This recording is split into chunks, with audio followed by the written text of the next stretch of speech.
Okay, let's start this. Let's try it again. Welcome to this to the afternoon session of NWILL 2025 conference, and we will hear from our wonderful vendors, sponsors. We will hear first from Jenny Rosenfeld and Drew Jackson from OCLC, and then Tony Landlow, who just told me that this is his 40th year in document delivery from Research Solutions. So, yeah. All right, thank you so much. This is the OCLC update about the future of resource sharing. My name is Drew Jackson. I'm the library services consultant for resource sharing for the western half of the US. So that's Mississippi River to Guam, technically, at OCLC. My background is in academic library access services in and around the Portland, Oregon area. I worked at a handful of Orbis Cascade libraries for about 9 years. I live 9 minutes from here. With me also today is Jenny. Hey, everybody. I'm Jenny Rosenfeld. I'm a product manager in resource sharing at OCLC. I came from libraries too. I was head of ILL at Woodbury University in Burbank, California, which our symbol was OMB if we ever lent to you. If we did a bad job, I'm really sorry. Wasn't my fault. So yeah, happy to be here today and give you the OCLC update. This might be kind of a speed presentation. So if you have questions at the end of it, we'll be around for the whole conference. Come and ask us whatever you need to. Yeah, I think we have 37 slides in 20 minutes, so we're going to tear through these. So we're going to start with the global reach of resource sharing with OCLC. So the OCLC ILL network, if you're not familiar, is the biggest in the world with over 10,000 libraries. I don't know the exact number, but I've heard it's actually kind of pushing towards 11,000. I don't know. Well, someone knows. But yeah, 10,000 libraries is the largest network of its kind. And I think that this chart is really, really funny. This presentation is the first time I saw it. So these are all of our ILL. Yeah, these are all of our, can you go back? I don't know why it went forward. Right, thank you. These are all of our transactions in 2025. Each line represents an ILL. Oh, I think we're auto advancing. We're gonna have to fight. We're gonna have to fight this thing. But I think this does a really great job, even though it's kind of illegible here, of demonstrating just how global the OCLC ILL network is. So that's actually not even all of the requests in 2025. I worked with our architect to come up with that. And you should have seen it before this. It was even like more illegible. And I said, can you limit it to like 50,000 requests and have each line be like 50 requests? And it still looks like this. So that's kind of cool. Yeah, I think the only continent not represented there is Antarctica, but I do believe that our Antarctican researchers are probably requesting through their parent institution represented by a different line. And Drew, would Antarctica be in your territory or someone else's? That's a great question. I'll have to ask my boss. Yeah. Okay. So when we talk about resource sharing with OCLC, these are the services that we're talking about. You're probably familiar with one or many of these. At the most basic level, kind of the foundation of interlibrary loan with OCLC, we have the WorldShare interlibrary loan system. It's kind of the engine that drives ILL. On top of that, we have 2 ILL management systems, ILLiad, which is our client-based system, kind of a workhorse of ILL, provided in partnership with Atlas Systems, and Tipasa, which is our modern cloud-based system. We also have a newer service called Resource Sharing for Groups. Has anyone heard about resource sharing for groups yet? You have? Cool. Our U of O friends. So this is our solution for consortial borrowing. The idea behind it is to have a kind of a modern system that for library users, for your students and your faculty, have a really seamless, exceptional experience with quick turnaround times and really great first lender fill rates, and then for staff to have it be as seamless with their current processes as possible. And so it's kind of built from the ground up to work with most ILSs and discovery systems and library sizes and types. So if your consortium has publics, academics, big ARLs, small four-year schools, community colleges, whatever, on WMS, Alma, Folio, etc. And they don't even have to be using the same ILL service either. Yeah, so you could have libraries with just WorldShare, ILLiad, Tipasa, nothing, something else, and they could all take part in resource sharing for groups. Okay, so next topic of the day, AI. So we're talking a little bit about innovations that we're doing here at OCLC with resource sharing. So kind of as our presentation this morning talked about, AI is here to stay, regardless of how you feel about it. I think whether you're an AI skeptic, which admittedly I am, or you're kind of whole hog, all for AI, I think booster was the term used earlier. Librarians and users, I think, are really interested in ways that the technology can make their processes, their searching, whatever, more efficient. And so AI actually isn't new to OCLC. We've been looking at kind of the technologies under that AI umbrella for a long time. And we have a real focus on responsible use of AI. So we know that there are environmental impacts, equity impacts, and so thinking about how can we target AI use such that it has the biggest impact for libraries without having an outsized impact on the environment, marginalized communities, et cetera. But Jenny, what does AI mean? Well, Drew, I'm glad you asked me that question. I feel like you teed me up there. So a lot of times we think of AI, we think of the generative AI, we think of ChatGPT and agents like that. But here in resource sharing, we are focused more on the first two, machine learning and deep learning. So machine learning and deep learning both allow us to look at large groups of data like we have with all of our ILL statistics and data that we have from years in the big network, to start looking for themes and trends and outliers and things that we can optimize. So when we're using our automation, we can build better lender strings to get those requests filled faster by earlier lenders in the lender string. So a lot of the developments that we've been doing now rely on these two things, coming up with algorithms and having the system identify algorithms. So that's what we're really working on right now. Jenny, is AI going to hallucinate a library symbol in my lender string? No, it's not. It's not going to do anything like that. All it is, we've got it set up to do data modeling behind the scenes, and then we have an architect who reviews all of that, and he's really awesome, and he has built in the logic that AI has recommended into our lender string construction. So automation is used along with AI. So AI is used in our automation, our automated request manager, which finds the best lenders, the fastest lenders from among those that you say you want to use. Libraries using automation, we've seen a 50% reduction in processing times and wait times for your patrons. And so it speeds the delivery for library users. Then we have our new feature called intelligent timing. Has anyone heard about intelligent timing?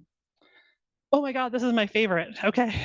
So this is just for copy requests, because if you think about it, if you're getting a copy request that's delivered digitally, it doesn't matter where the borrower is and where the lender is. You could be anywhere in the world. So what this does is identifies the fastest lenders, and it also takes into account libraries that are open and actively processing requests. So we've got the policies directory where people can record their hours, but are we using that? No, we're doing so much better than that. So we're looking at actual data. We're going into the system. This is one of those deep learning things, and identifying when libraries are processing copy requests for lending, when they're saying yes to requests, no to requests, conditionals to copy requests, dropping things in article exchange and shipping them. And then from that, we identify their peak times. When libraries are either about to be open or actively processing, they get a bump up in our algorithm that builds the lender string. When they're about to close or are closed, they get bumped down. But that's not the sole thing. We're not just looking for the library that's open. We're also taking into account other things like what is their overall turnaround time. So just because a library is open and processing requests right now, we wouldn't necessarily prioritize that library if on average they take 4 days to process something. If you got a library that's going to open in 8 hours, but they process things within an hour or two, we're going to send it to them first. So that's sort of the way our machine learning algorithms work together to constantly improve upon finding better lenders. So how is this in action? Here's an example. You may have seen this in some of our presentations before. I swear we have more examples, but this is just a really good one. So a request made in Indiana at 12:13 a.m. local time. the library was probably not open, probably didn't touch this request. This library had automation set up to send to lenders. The user requested a journal article from the journal Nurse Education and Practice, which was held by about 1,500 libraries, so lots of potential lenders. This library was in our Express program, and they had automation set up to use the entire Express group, which has libraries from around the world. The algorithm determined that the best supplier was in Summerstrand, South Africa. They were open and they're fast. The request was filled 38 minutes later at 12:51 a.m. 38 minutes from start to finish. The library never saw it, but the patron got what they needed and were super excited, I'm sure, because they could finish that paper and didn't have to make some excuse. So speaking of the Express program, who here is familiar with Express? Yay! Nice. Some Express users in the group. So if you're not familiar, Express is our solution to super fast lending. It does not cost anything extra. So if you're currently a subscriber to any of those services from earlier, you can access Express. It's an exclusive group of libraries with 18-hour or faster average copy lending turnaround time. So if you send other people copies really quickly, you can sign up for Express and benefit yourself. And actually, the average turnaround time you have to qualify is 18 hours, but within the group, it's actually 10 hours, which is really, really quick. And we do review the data twice a year, so it's actually not something they can sign up for. They can certainly write in and ask us about it if they qualify, but we'll let you know if you're qualified or not. And if you do qualify, we'll send you the list of other fast lenders that you can use in your borrowing. Yeah, and also if you're a member of Elvis, library is very interested in sharing. You can also get a sub list of like Express Elvis libraries, so you can just limit your requesting to very fast, very free libraries. So we talk a lot about turnaround time. This is super cool. I think this is set from 2023. So far, the fastest delivery of an article on the Express network is 27 seconds. So those of you who are in Express, see if you can beat that. I don't know. This is a challenge. Sit in front of your computer and click refresh. So yeah, if someone can get like down to 26, 23, then next year we'll have you up here. Yeah, maybe we'll identify you, but we try not to identify who that is, that we figured everyone would be like, I'm sending all my requests to that library, and then that library won't be able to fill in 27 seconds. And this is just a kind of testimonial from Jessup University. And I think Michael presented here last year at NWILL. Yeah. And so over 2 years, they got that turnaround time down from 45 hours, which I actually don't know what the average is outside of Express, but I see a lot of like 40, 45, 48, down to 9.75 hours, which is awesome. And so through all these things, automations, and this is a great link. I guess the slides will be available. If you want to learn more about automations, you can talk to us or follow this link. Our trainers built a really cool, like interactive training thing that's what that link goes to. Yeah, and we like to think about the ILL network, right? All those 10,000 libraries. So if you're using these things, you're saving that end user time, that requester on the other side, and you're saving your own staff time and the whole network benefits. So streamline workflow integrations, I guess this is my part, yes, from the way you're looking at me. Okay, so integrations that we can do. So you can integrate with your library catalog. So we use Z3950 with OPAC integration. So if you have Tipasa or resource sharing for groups, some things that you can do is on the request that lookup happens when you become the lender. And it puts the call number and shelving location information right into the request, into the local ID field. So that makes it faster to fill requests. You can also set up automations based on the location that something is held at in your library. So that reduces having to go back and forth between Tipasa or resource sharing for groups in your local catalog. We also use that same configuration for our real-time availability, that same Z3950 lookup as you're about to become the lender for a request. So if it's a loan, we connect to your catalog and we see what message we get back. If we get a message back that indicates the item is checked out or otherwise unavailable, we'll just skip you and move it to the next lender. This saves your staff time, saves the borrowing library time. That's been going on since 2021. We've moved over 1.5 million requests on that way. And that short URL, if you don't have it and you'd like to sign up for it, you can fill out a form there. We also have request transfer. It's available with Alma, Polaris, and Sierra. What this does is it gets requests, it lets your patrons request in your local OPAC, place a hold, ask for something. And if you decide that you can't fulfill it locally or in a local group and you want to send it to WorldShare ILL, request transfer uses ISO to send it into WorldShare ILL. So your staff doesn't have to rekey those requests, saves a lot of time. And then your students or your patrons can manage all their ILL requests. They can see them locally. So your staff can manage them through Tipasa or WorldShare ILL or resource sharing for groups, but the patrons don't have to log into that separately.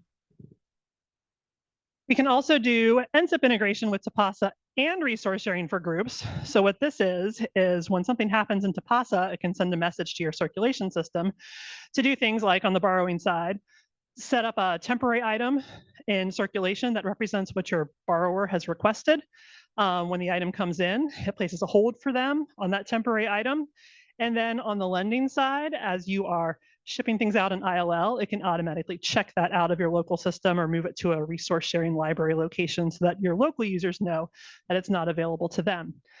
We also support a few other messages. For CIRCE, we support the lending request. So when you get a new lending request, it places a hold on that lending request so it can show up in your pull list for you, so you can pull that from the shelf.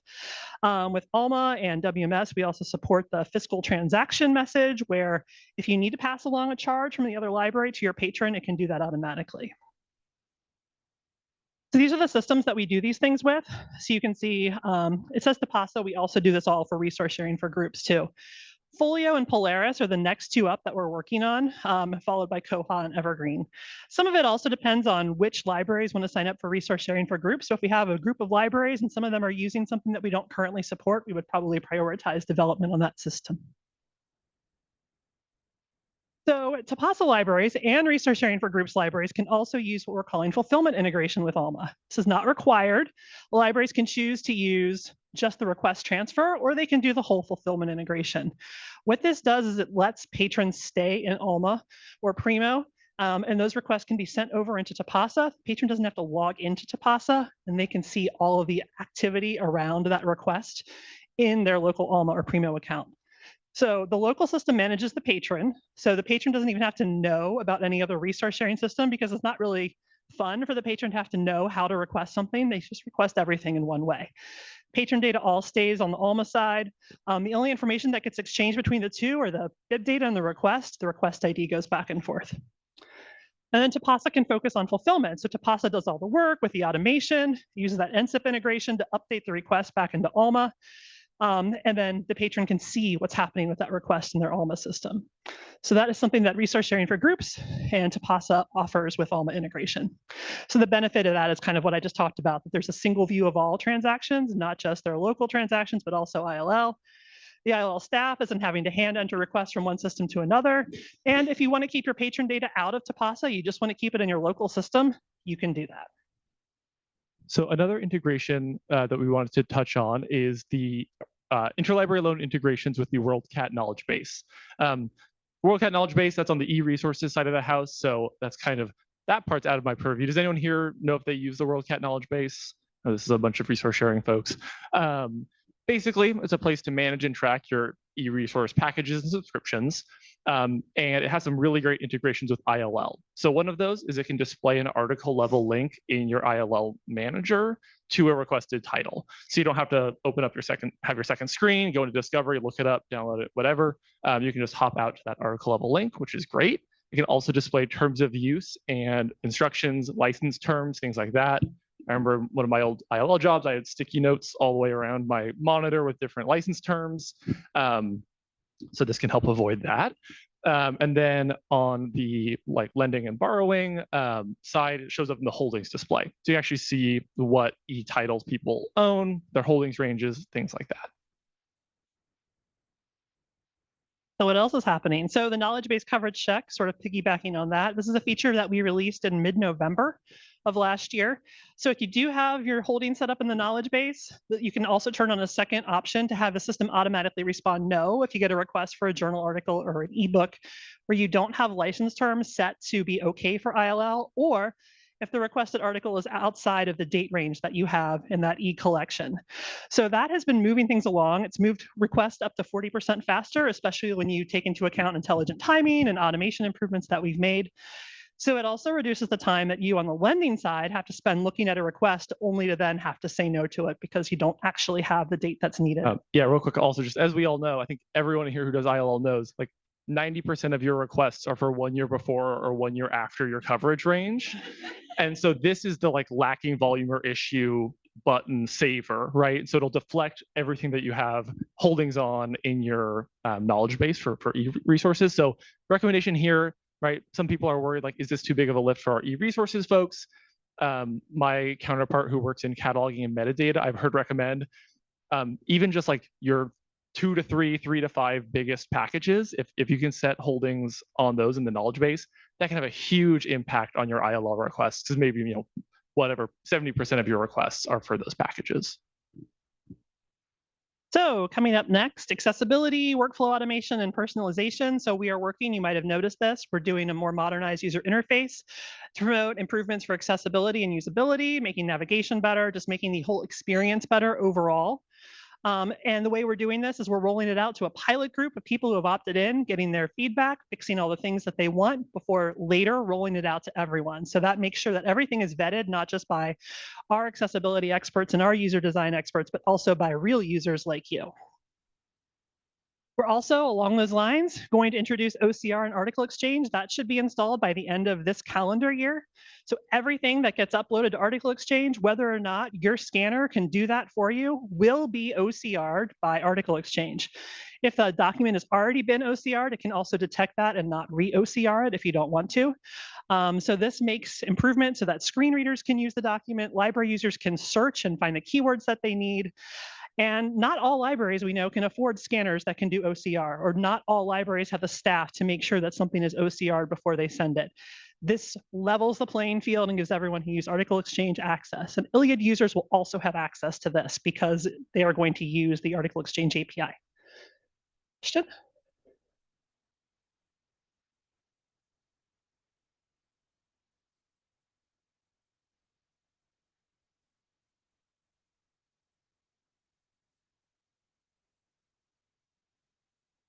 I don't think there's a big difference between the file sizes, and I think that the restriction is still on the file size that you initially upload.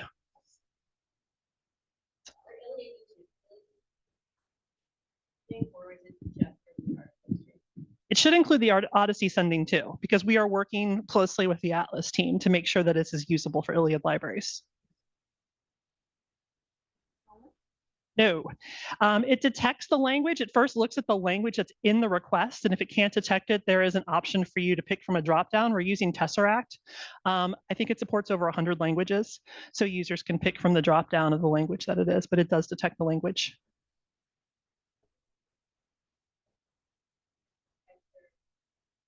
They are testing it right now. They are working with the Big 10 Academic Alliance, who send us tons and tons of test documents.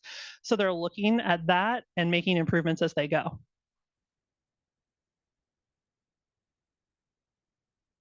And then finally, our APIs. So these are out there now. The suite of APIs that we have right now supports creating your own user My Account type of portal. So the ability to create a request, send a request into WorldShare ILL, and also send the request straight into automation. You can also search requests, get all the requests for a single patron, or search for one request information and get it for a single request. That supports the use case of some kind of user experience. We are gradually, as we go through the system and make improvements, adding more endpoints to our APIs that will eventually be able to do things like get ILLiad to use all of our new APIs and get them off the old APIs, so that ILLiad users will have access to all the newest things that we have in our system too. And then with every OCLC subscription, including resource sharing, you get unlimited assistance of various kinds. So we have live training, recordings, video tutorials available at that short link, our amazing literally award-winning That is true. customer support team available via phone and email. There's a link there.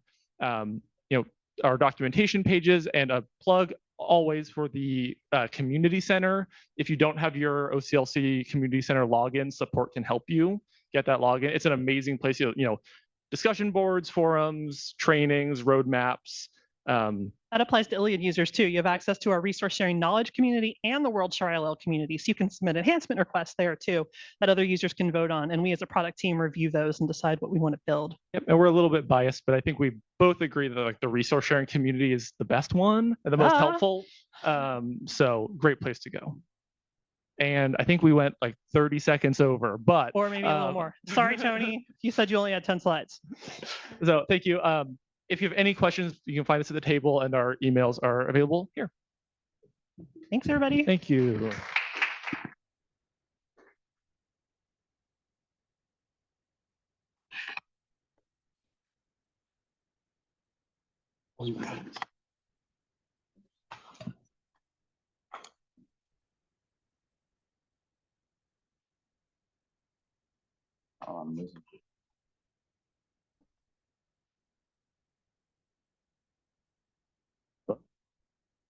Oh, that one's off.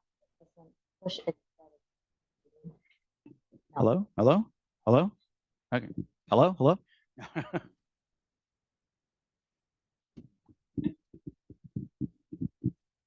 All right, I have 19 minutes. I'm standing between. Okay, well, yes, I'm standing between you and happy hour. Hi, everyone. Thank you very much for sticking around at the end of the day. I'm Tony Landolt. I'm with Research Solutions, and I've been with them now for 18 years. Let's see, I started back in 2007, and as right now, I am the longest tenured employee of the company. And like I mentioned earlier, I've been in the document delivery world going on consecutively for 40 years. So this is all I've ever done. When I started when I was 22 years old. A little bit of housekeeping here, just so I begin. For a lot of you out there, you remember us as Reprint's Desk. We changed our name a couple years ago to Research Solutions, but a lot of our documentation still says Reprint's Desk. So like particularly for like in the Alma Community Zone or other database systems, it'll say Reprint's Desk. So once again, look for us as Research Solutions. I'm going to talk about, for the first few minutes, I'm going to talk about document delivery and how we started into this, and then I'm going to segue into Article Galaxy Scholar and talk about the platform. So how we got started in the document delivery world was, of course, back in 2007, or I should say 2006. How we got started in the academic world was back in 2011, when we started negotiating with publishers to decide the idea or come up with the idea of giving an academic discount. Because for a long period of time, ILL departments were not going to be using our service because it would basically be paying a paywall price. Plus, you'd be having a transaction fee on top of that. So it made no sense for ILL departments to utilize their service. It wasn't until we were able to negotiate deals with close to 90 publishers that we were able to get a negotiated deal, which hence we can give a discount, which hence you're more likely to start using our service because we are going to be saving you money. So the core of our service is really what you see in front of you. We have immediate access to better than 43,000 titles that we can pull off publisher servers and deliver usually within seconds. The average cost still sticks around $29 on average. That's a key takeaway from that. So some publishers are much lower than this. Some publishers are much higher. But with that being said, we can still do about $29 on average for every article. Also, you see 1 million books. Not only do publishers open up their journal content to us, they open up their book chapters, books as well. We don't do book loans. That's not a world we want to be a part of. Some of you have done this much better than we can, but we can get you a chapter from a book. To put a little bit of a pin in that, to jump ahead just slightly to Article Galaxy Scholar, we are close to adding all the book chapters to Article Galaxy Scholar. We're still having a little bit of a challenge there. I'm trying to make it work, but it looks like it's very doable, and I'll talk about that as we move forward. Like I mentioned, we work with all the major and international regional publishers. If you'd like to see a list of those publishers, let me know. With negotiated rates, seamless integrations, no embargoes, and publishers open up their entire back files to us. How we got started in the document delivery world was, I always make a point out to my good friend Mike Richin out there, who reached out to me about 2013 and said, hey, I've heard a lot about you. Do you know much about interlibrary loan? And I said, no. Mike took me under his wing along with other folks at the Rapid folks in Colorado. And actually, to be honest with you, Rapid was our very first partner in the ILL space. Then came ILLiad, then came Tipasa, then came the IDS project with Mark Sullivan, and now we've gone full circle with Rapido. The takeaway from this slide is very simple. If you utilize any of these sources and you like us to be set up with that, that is free. We do not charge anything to connect those services to you, because honestly, it only takes anywhere between 30 minutes to an hour to get you configured. We test it, and at that point, you're good to go. And generally what happens when people start using our interlibrary loan service is, I'll never hear from you again, because it's always there for you. It's always very reliable. Honestly, the only time I hear from you if there's a minor mishap or something breaks. Otherwise, you're always good to go. We have universities who utilize our document delivery service every day, and we have others who use us twice a year. One of the things that really makes our service stand out is the fact that anywhere from 14 to 18% of our daily article requests are for hard to find items. We think we do this very well. Average turnaround time in 18 hours, we fill about 80% in 18 hours. And of course, it's the 20% that's always a little bit of a challenge, as you all know. We call it the long tail. We also call it some stuff that we need to circle back with you. Generally, after about 72 hours, if we haven't filled that request, we get back to you and say if you want us to proceed or not.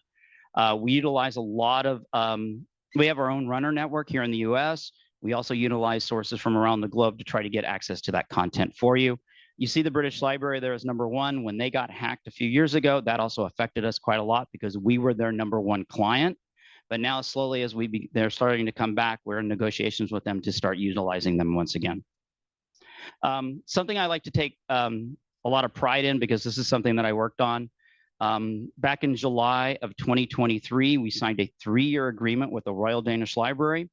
The takeaway from this is very simple. We do the entire country's document delivery. So right now we have 40+ universities, along with some museums and some government agencies utilizing our document delivery service. We think that's really cool. We're also now entering our 3rd and final year, and the RDL is already negotiating with us to continue it for another 3 years. With that also being said, some of the universities utilize Article Galaxy Scholar. There we go. And now the last slide before we segue into the platform. We're always adding new publishers to Article Galaxy Scholar and to our document delivery service. Right now, I always get asked what our gaps might be. It's usually smaller society publishers that we seem to have a gap in, but otherwise, we pretty much have all of them. And really, to be honest with you, we're really motivated by users who come to us. Like today, I got a university who asked me about 2 particular publishers that we don't have a relationship with, and then I turn it over to our publisher head, and then she starts negotiations. CPP, besides making it sound like it's a Russian hockey team, it's called copyright paid purchases. So this is something we tinkered with over the last few years. We've actually kept it under wraps for a while, but now we've taken the bow off it. It's called copyright paid purchases because when universities hit their rule of 5 and they have to pay the royalty payment, what universities have ended up doing is they'll send us a file, usually quarterly or most likely once a year, ISSN, volume, title, year. You send us that file. We will itemize each item. We'll send it back to you, and you can decide if you want to proceed and use it, because what we will do is we will save you time. We will save you money because we can give you the academic discount, and we will kick out anything that's open access and not worry about that. So this has become a really huge cost savings for a lot of universities. In fact, we have universities who don't even use Article Galaxy Scholar. We have some universities that don't even use our interlibrary loan department, but they use this service. And in fact, I usually keep users under wrap here, but Meg Messy from Penn State University came up to me today and said, if you want to say my name, mention it, because I really love this service. So there's my, I guess I have my recommendation. So with that being said, please, if you're interested, come to me. We have one dedicated person. This is really what he does right now, is this type of service. 3Site AI, we acquired them back in November of 2023. This has been really fascinating. As you all know, everybody's into the AI world. I think what separates Cite from the rest is the fact that it's really legitimate citations. That's really the key behind Cite. We're currently developing, and right now we're able to connect to Article Galaxy Scholar. Right now, in some ways, it's a little bit separate between AGS and what Cite does, but we are right now currently connecting those. Once again, if you're very interested in Cite, more than happy to sit down with you and describe it. A couple of weeks ago, we did a presentation for the WorldShare Consortium. We did a few months ago for Acer. If you'd like to learn more about this product, let me know. Number 4, new relations and partners. This is something that I take a great deal of interest in. One of the keys in the academic world is the fact that we're really just a spoke in your wheel and what we do here. So that means that you work with other spokes, and we like to work with them as well to help make that wheel go around. one of the things that we always do is we want to work with your partners. So if it's Open Athens, if it's Alma Primo, if it's EBSCO, we work in that space as well because it always helps to have that relationship grow. And we're also looking for their new avenues as well. One of the things that I personally am working on right now is course reserve packs. This is my new baby, more or less. Something that I've always really wanted to work in, but we never could figure out to make it work. We would have universities over the last several years come to me and say, can you help me with the course reserves? And I said, well, I can just clear royalty payments, and that's about it. And they said, well, can we do more? Hence, over a few months ago, a company out of out of Australia called eReserve, they formulated a relationship with EBSCO, and now we're going to be doing a relationship with them as well. We're really excited to be doing this because they're going to be the front end. They're going to manage it and run it. We're going to be fulfilling the documents and clearing the royalty payments for it. So this is a great opportunity for us and a relationship that I'm actually really honestly is something that has sort of taken the lead for me. Number 5, reseller and global. What that really means is even though we're a company of about 175 people, we can't be everywhere. So we rely on consortiums and we rely on resellers from around the globe to help promote our services. All right, so now I'm going to segue into Article Galaxy Scholar. The platform came about, and it's really key, back in about 2017. UC San Diego came to us and said, hey, we got a little bit of a challenge. We have about 25 faculty members who really would like to get their articles sooner than later. Is there anything you can do for us? So what I ended up doing was I didn't have any bright ideas.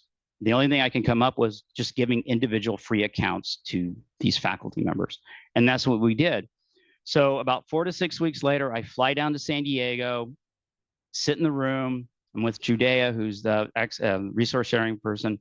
And Judea and I start going through the statistics, and we start realizing that about 45% of the article requests they were asking for was stuff that the university already had access to.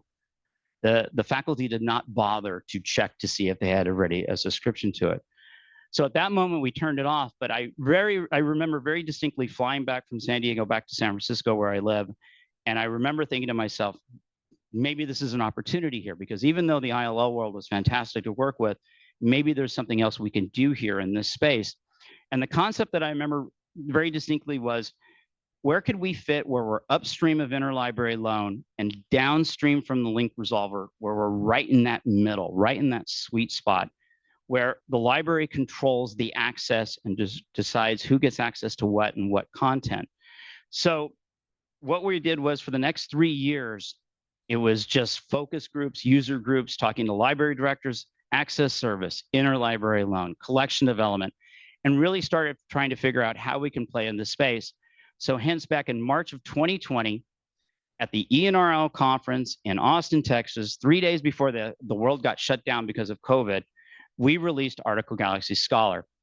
And I remember very distinctly from some very early adopters of the platform who came to us and said, you have something really special here, but it's going to take a while because A, you got a pandemic, and also it's something brand new. And people may not really fully understand how it really works. And so you're going to have to be very patient. So for the first 2 years, it was a bit of a challenge. And I also needed to start repositioning how to describe the platform for a lot of folks, because having come from an interlibrary loan world, having come from document delivery, the biggest thing that I would always focus in on was quick delivery. And it really wasn't until some of the users came to me and said, you know, it's great that you can talk about that, but you need to talk about the value add. And you also need to really describe it in a way that will resonate with a lot of university librarians. So to give you a high level view on how the platform works, it begins this way. So let's suppose I am at a university and I have to make some tough decisions, and I have to go to a particular faculty member and say, hey, look, I know there's a certain title that you really want us to subscribe to, or maybe we're in a situation where we might need to maybe unbundle certain titles. We have a solution for you that's basically close to instant delivery. So how this works is, I'm an Alma Primo, I'm an EBSCO, doesn't matter what your discovery is. I'm doing a search as a faculty member. I find the article I want, I click on the link, and what happens is it checks for open access. Now, we use on paywall integration. We're also working on getting FTR in there as well, where we click on the article link, and if it happens to be free, it'll take me to that.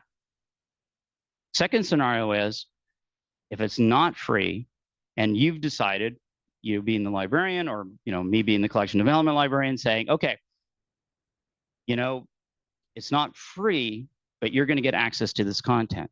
So at that point, it bypasses the free. It immediately goes to Research Solutions, and within 4 to 6 seconds, that article will pop up in the browser. Now, there's been talk internally that we can get it down to 3 seconds. We're trying to see if that will work. So the instant answer is that that person will get that article and it'll be popped up in the browser. The third scenario is, let's suppose there's an undergrad. Undergrad clicks on the same link as the faculty member. And what happens at that point is, once again, checks for open access. If it's OA, the undergrad gets his link, gets his article. If it's not free, it bypasses the purchase and automatically flows into interlibrary loan. And at that point, the ILL department takes over, Research Solutions out of the loop. So really the takeaway here, there's no dead ends. There's always a place for the user to go to. So one of the last slides I'll show you, and I have a few minutes here, is one of the challenges that I had at the beginning of this was, once again, talking about document delivery as being the complete value add. But really, it's really everything else that really is, and that really helps this platform really grow and really has been the value add for Article Galaxy Scholar. So I narrowed it down to these 5 circles, and really the number one is saves valuable staff time. So the idea behind this is that we hope that this will take some pressure off interlibrary loan, in particular because you're already predetermined in advance that these are the articles that you would like us to fulfill for you. And in many cases, that's the case. You don't have to drop everything to fulfill that content quickly. We can do that. But what we've also noticed with this is, even though it saves interlibrary loan departments some time, we've actually seen, because the way AGS is set up, it'll take the user from the discovery and populate that ILL form where they actually get more article requests, because you're going to be a nice handoff between A to B, and there's not a hiccup in between. So we've seen a lot of cases there where some ILL departments and access services and collection development folks have said, we've seen an uptake of ILL requests because we're persuading our users to go to ILL.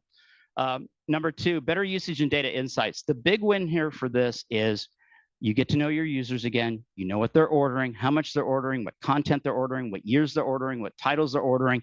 You have all that at your fingertips. And that's a big win for a lot of schools, because now you're able to make decisions moving forward with the platform. And so if you really think there are certain titles that have been slammed, you can maybe go to some of the department heads and say, is this stuff we need to resubscribe to? Once again, you're bringing the users back to the library.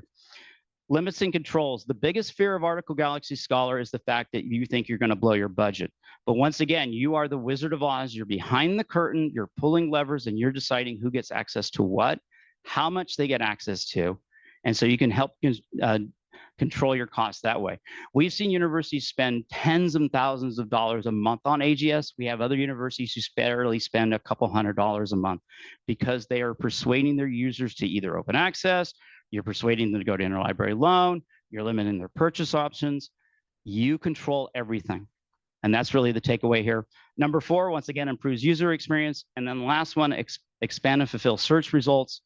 The thing that's really been interesting here is a couple of the Ivy League schools have come to us recently and said, look, we really love what your platform is able to do for us.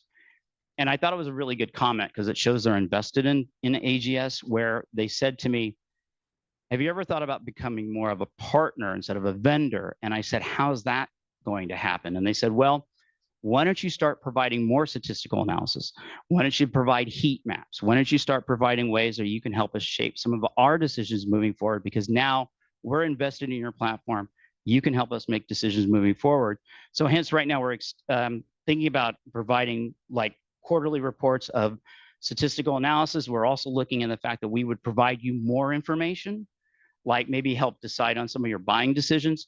So we want to be in that space. We're talking to third-party vendors. We're also looking internally. Quickly, I only have like a minute left. Once again, I bring this up because if you want to find us, like for instance, you see Reprint's desk in the Alma Community Zone. I just like to bring that up because it's a reminder that we're still known as Reprint's desk. And one last thing, recently we have a great partnership with LibKey, the Third Iron folks. Really like working with John and Kendall quite a lot. This is an opportunity that we thought about for a long time ago. I like to give a special shout out to one of the people who was, I believe was on the committee, who's not here because she's remote. It's Sophia Doffman from University of Memphis. I bring that up because Sophia was the first one who came to me over a year ago and said, I really like libkey and I really like Article Galaxy Scholar. I figured out in putting together Scotch tape and some bubble gum how to make you two work together. I took the video, I gave it to libkey, and immediately an hour later, they called me and go, we can do this and we could do this better. So hence now it's a year later, and we have a fantastic relationship growing with libkey. If you want to learn more about that, let me know. And that's it. I appreciate your time, and I'm right at 5 o'clock. So, and I don't know if I'll have time for questions, but if not, I don't want to stand between you and happy hour. I'll be at the happy hour reception, or I'll check the questions. So anyway, thank you.